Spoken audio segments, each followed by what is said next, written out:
Hello everybody, welcome aboard the Queen of Couch, and we are en route to Vancouver Island. And it is, I have to say, it has not rained in weeks, and now it is just downpouring. We're going to make the best of it, looking for some geocaches, exploring the city of Nanaimo. So without further ado, let's go on an adventure. Life jacket. In accordance with Transport Canada safety regulations, help your fellow passengers stay safe by keeping luggage out of aisles and off of seats.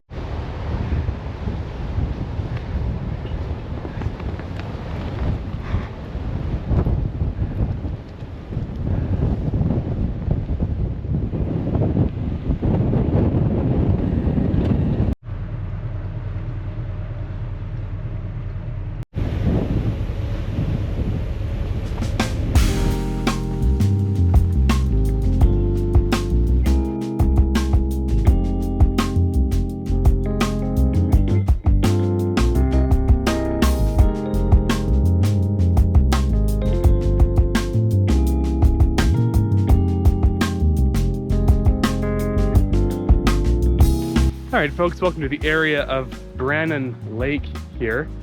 An area that I've never been to before in Nanaimo.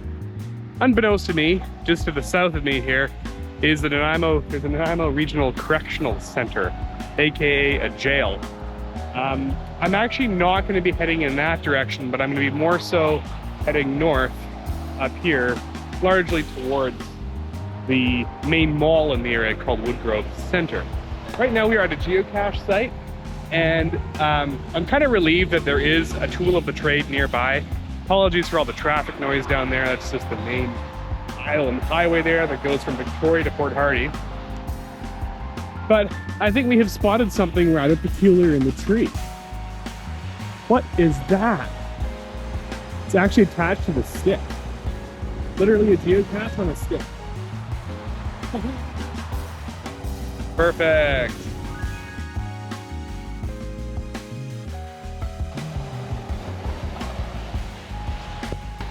Up the tree, going so high, and getting covered in the rain. Mission accomplished.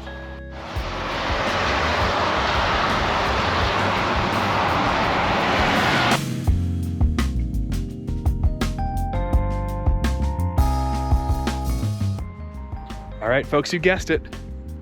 We are currently about 5 meters away from a geocache.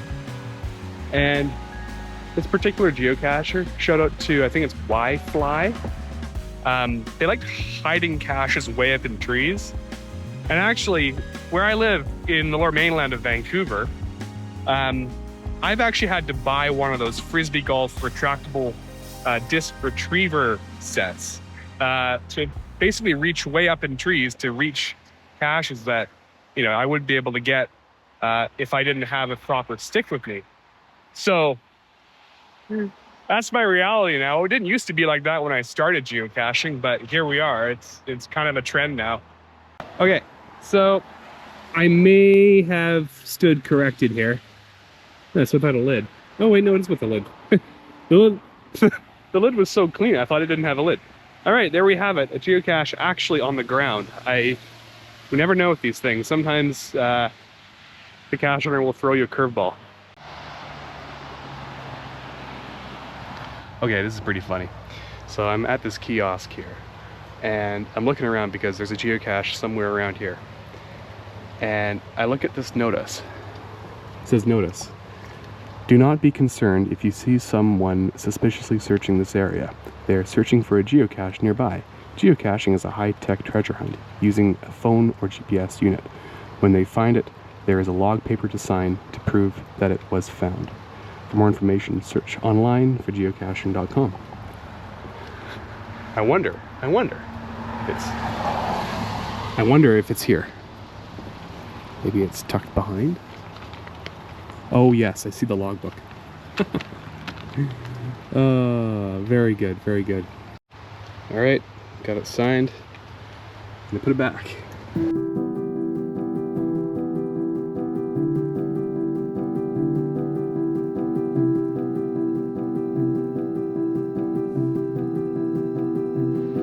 You probably got an idea by now that I'm kind of going with the flow today. So I do have one important mission I have to do, and that is to find a multi today, because I have to fill in my multi-cache calendar grid. I think some of you are aware that I have been chipping away at my almost filled in calendar grid. Basically, it's a year-long challenge that I've been working on, and today is one of those days. I gotta fill in one of those dates. Folks, if you don't know what a calendar grid is, let me show it to you on the magical YouTubes for you right now. As you can see, I have still a few dates to fill in. Thankfully, my very last calendar grid day is October 29th. Looking forward to that day so I can qualify for a nearby challenge cache that I've been working very hard to get the green check mark on. So hopefully we'll find a multi today, but right now we are actually at the site of a traditional cache. The cache is called Keep Me Posted. That's why I'm in this. That's why I'm in these bushes here right now. And I already see a suspicious telltale sign of a little green, see like a little green thing right there? There we go. Victory is sweet.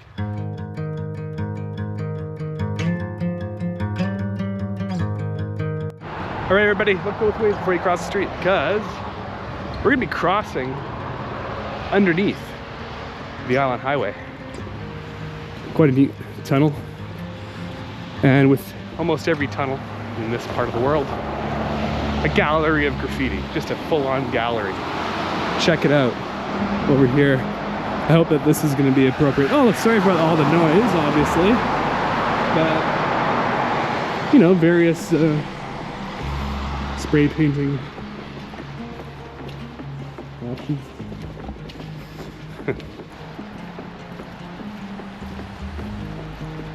And a veil of green. The places where geocaching takes you. So I'm out looking for the all-important multi-cache. I need one today, and I found myself walking along the side of the Island Highway at the exit 28 Ulds Road 900-meter exit sign, and this geocache was placed in 2005. One of the things I've noticed about old geocaches is that they tend to get placed in areas that are kind of really off the beaten path. Not all of them, but a good chunk of them. And it's perhaps why this cache has lasted so long. I'm already seeing a private property, no trespassing sign, so I'm going to respect that. I think the starting coordinates are not too far away. I think they would have to be on the public side of that no trespassing sign. I think we will be okay. So this multi-cache, I think, has to do with basically standing at this cherry tree and walking 24 paces at a certain distance to another location, which presumably is where the final is. I do believe these cedar trees might hold the key to my multi-cache problem. Okay. So I'm gonna go underneath here. Oh, there are a lot of private property signs here, so I don't know. Here we are at the multi-cache final here. It's kind of cool. Nice little spot. And bada bing, bada boom. Geocache. And one placed in 2005. Pretty cool.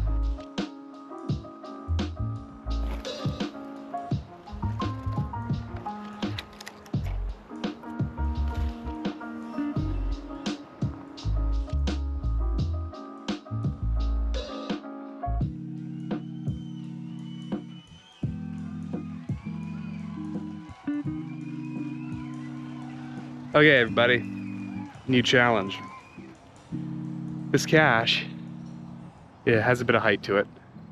It's a little tall. It's not a tree. It's one of those metallic trees that inform people of a right-hand turn and a very steep grade for bikes. But you know, up there, up yonder, near the top of that sign, there's a little hook. And you know what I need to do? I need to grab a natural tool of the trade and take this thing off the top of that sign and sign the log. Way back in 2011, this cache was published, and back when I was brand new to geocaching, I saw this geocache on the map and I was like, the description says it's 10 feet up, and I don't have the tools of the trade to get to it because I was so brand new, I didn't really know that I could have probably just used a stick. But here we are in 2025, and let's go ahead and find this thing. Hopefully we can make it work. Well, that was easier than I expected. Yeah, got the stick, hooked across this little hook thing here, and yay, we're gonna sign the logbook. Woohoo! Okay, I put the cache on the stick, and see if we can get this thing up as easily as we got it down. It goes.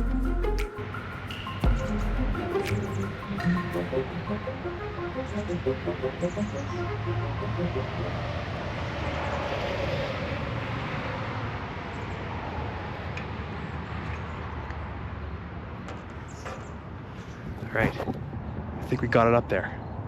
All right, mission accomplished. Moving on to the next one. Okay, buddy, so there's a cache out here. 18 meters, 16 meters, dropping. Pretty quick here. Looks like there was a recently cut down tree. I'm compelled to look there.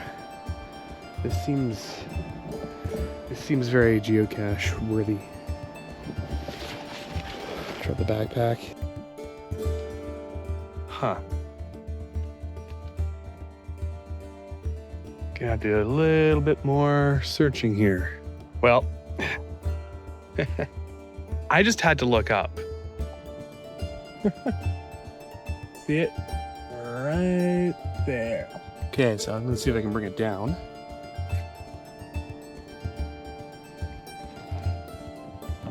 Excellent design.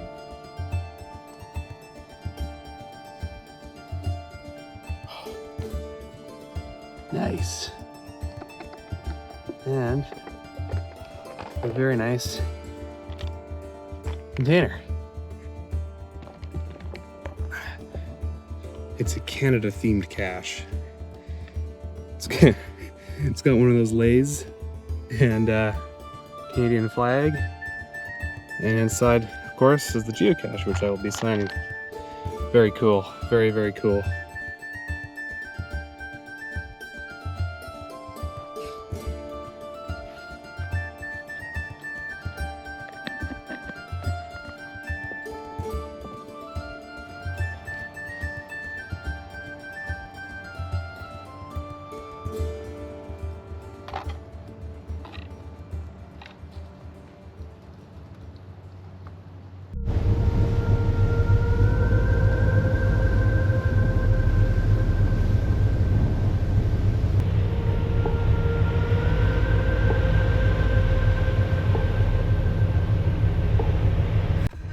Well, folks, that concludes another episode of Explore with Keys 94 here on YouTube. I want to thank you all so much for coming along on this adventure with me to Vancouver Island right over there. And it was just great being able to go around Nanaimo and see the weather gradually improve over time. Folks, if you like what you saw, hit that subscribe button because there are more episodes to come every Saturday at 5 a.m. So make sure that you get outside today.